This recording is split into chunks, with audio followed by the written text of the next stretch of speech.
yazılan qismətimsən, arzuların ən gözəli,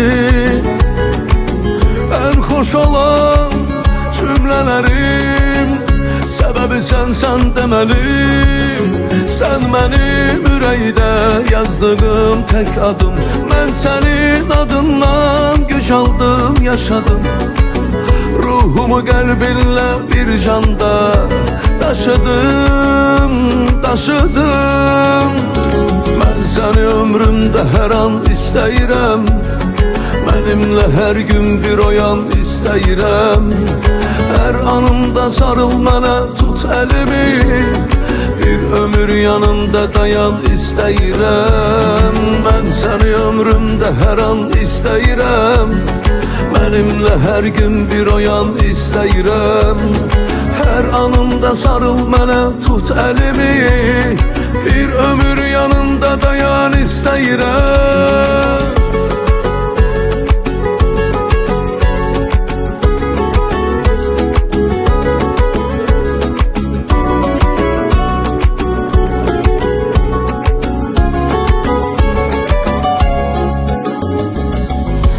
Səni sevdim, yaşadım, səni qəlbimdə daşıdım.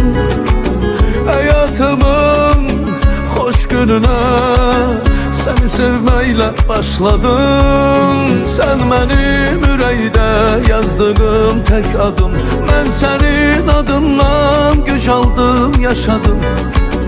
Ruhumu qəlbinlə bir canda daşıdım, daşıdım.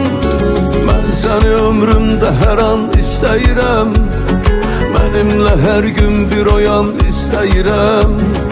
Hər anımda sarıl mənə, tut əlimi, bir ömür yanımda dayan istəyirəm. Mən səni ömrümdə hər an istəyirəm, mənimlə hər gün bir oyan istəyirəm. Hər anımda sarıl mənə, tut əlimi, bir ömür yanımda dayan istəyirəm.